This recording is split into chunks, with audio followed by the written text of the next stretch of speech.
Ahoy to all the Big Bang Theory fans out there. I am one half of Theoretical Nonsense here today to discuss episodes 2 and 3 of Stuart Fails to Save the Universe. If this is your first time here, we are normally a Big Bang Theory rewatch podcast, and we're doing no spoilers for my co host, Ryan, who has never seen the Big Bang Theory before. We weren't sure where Stuart Fails to Save the Universe was going to go, if they're even going to mention any spoilers to the original series, but we just didn't want to take that risk, so Ryan is sitting this one out for the time being. Now, I won't be doing full breakdowns for each episode. I'll just run through the things that happened and my overall thoughts. So there's going to be lots of spoilers in this conversation. So if you haven't seen episodes 2 and 3, hit pause on this and come back later. You've been warned. Also, if you want to join in on the conversation, email us at theoreticalnonsensepod@gmail.com, but title the email spoiler just to make sure that Ryan doesn't read it.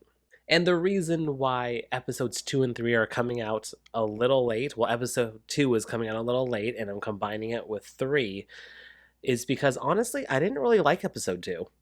It was very hard for me to find the energy to talk about this.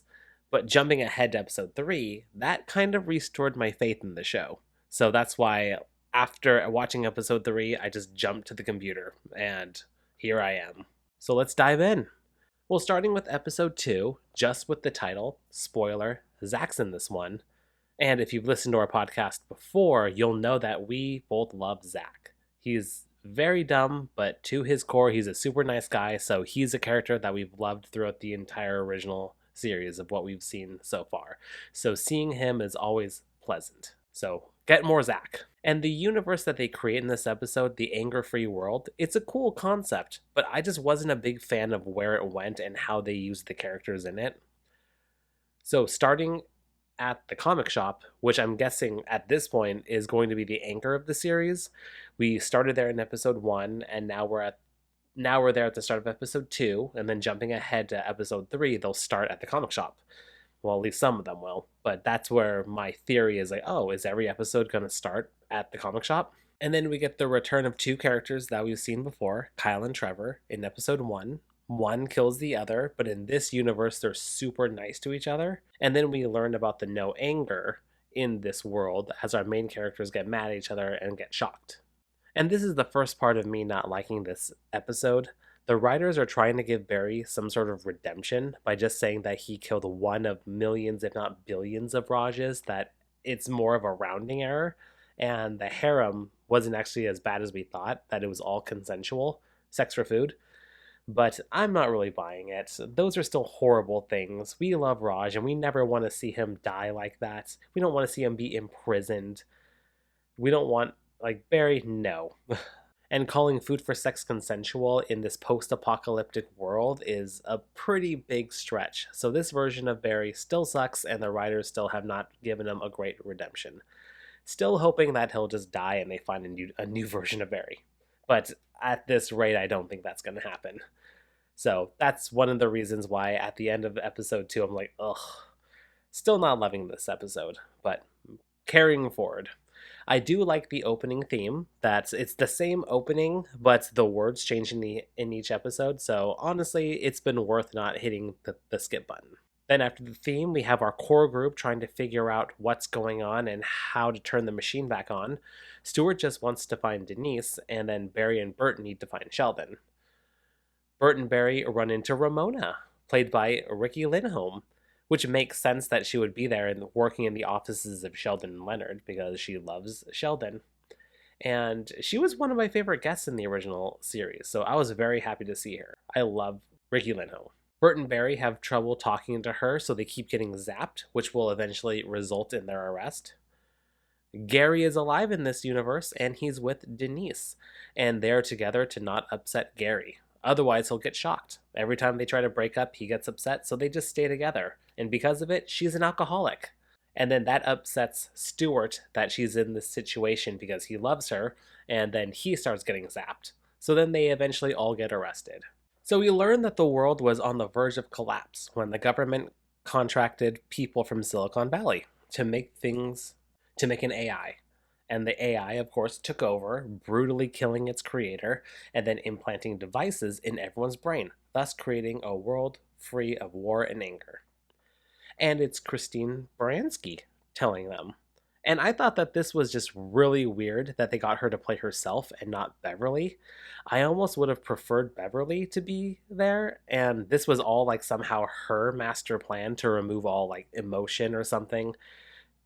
And then it would have been cool if like she mentions like her son Leonard that was way too emotional and way too needy, so she created the device to move all the feelings from people. But I don't know, something like that. So I thought her cameo was a little on the weird side. But I did like how her explanation of the rehabilitation, that it's gonna hurt like a motherfucker. So that was pretty funny. And then we get the 30-month re-education. And turns out they were unable to escape. And I thought this again was super strange. I didn't really understand why they even bothered putting this in there, besides like, I mean, it served a nice laugh that they weren't able to escape and they were just stuck in there for 30 months and they got rehabilitated. But right when they were released, they're captured by the resistance and their reprogramming is just wiped away by our cameo of Penny. She just smacks them around to bring the anger back, and then they're just back to normal. So that whole bit was a little, I thought was a little weird and not needed. And honestly, I didn't like Penny's cameo in this. I love that we got to see Penny. Don't get me wrong, I want to see her in every universe and every variation and everything like that, but this was just a little, I don't know, it just felt a little out of place and a little forced. I honestly thought that they should have just left Zach as the resistance lead and then just saved the Penny cameo for something later on in the series. I don't know, it just felt a little too soon. But it was Denise that called the resistance to rescue them, and she waited 30 months. And then Barry, just being awful as always, tries to run away with the machine. Then the overlords find them, and it's a battle, and they escape into the magic realm. We get the cliffhanger of Bert about to be burned alive for being a scientist. So yeah, there was so much potential in this episode, I thought. I loved seeing the return of Ricky Lindholm as Ramona, but I feel like Christine Baranski's cameo was wasted. I feel like they could have just done so much more with her. Like I said, just bring her back as Beverly. And the Penny cameo felt a little wasted too. I feel like they could have just brought her back later in the series and just kept Zach as is, as the resistance leader, and then like the 2.5 year, I guess, time jump. It's like, what was the point of that?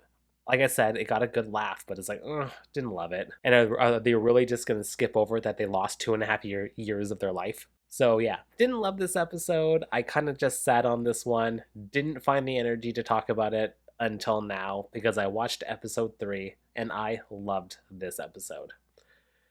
Great, but it was way too short. Only 18 minutes. And it's like, dude, you have a magic realm. It's like, why can't we just live in this realm and just learn more about it and just keep fighting Demon Bernadette until the end of time or something like that? But it makes sense that it's just a one-off episode. It's just a short story, and I'm guessing the CGI was just too expensive, and that's why it was such a short episode. This episode is called Spoiler, Bert is Magic, and I love that he actually did have magic. But it's also, but at the same time, it was kind of funny because like there was this moment each time where it's like, do you have magic?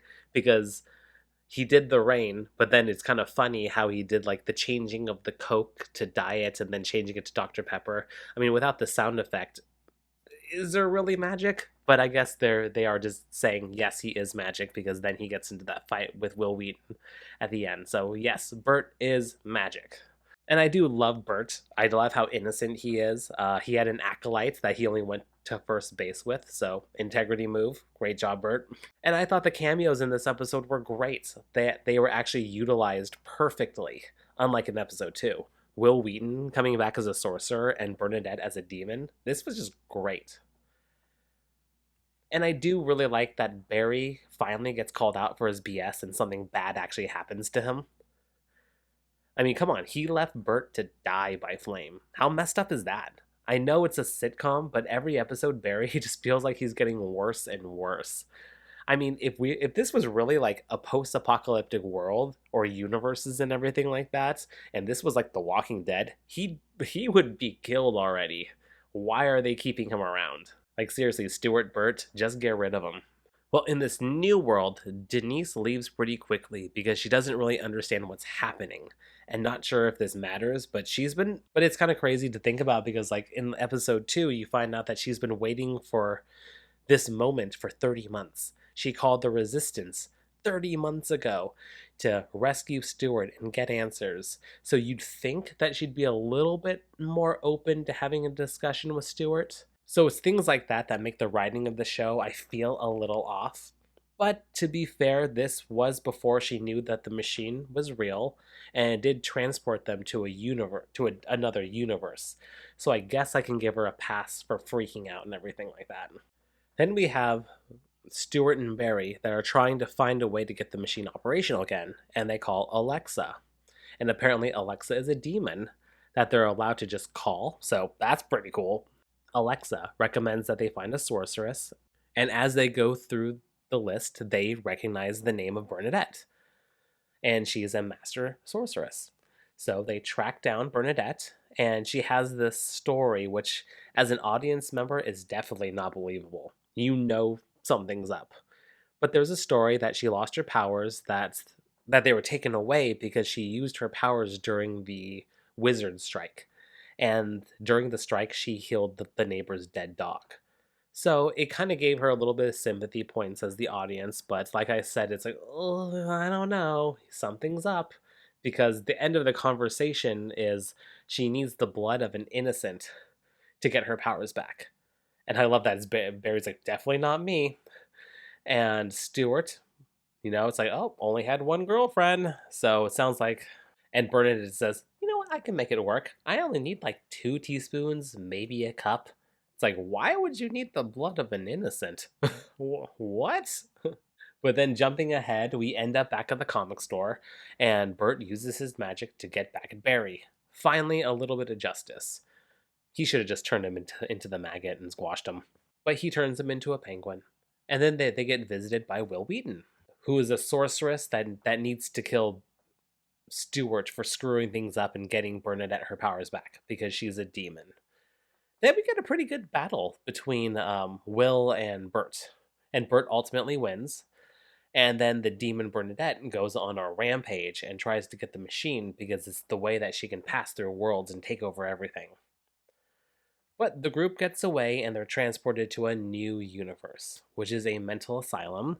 And it seems like no one believed Stuart when they got transported over because there's an image of him with the group with the machine and the penguin version of Barry. So obviously they thought he was insane. And that's the end of the episode. So like I said, this episode was so much better than the last one, and it definitely renewed my faith in the show, but I'm still very hesitant. And I just really loved that magic world, just in general.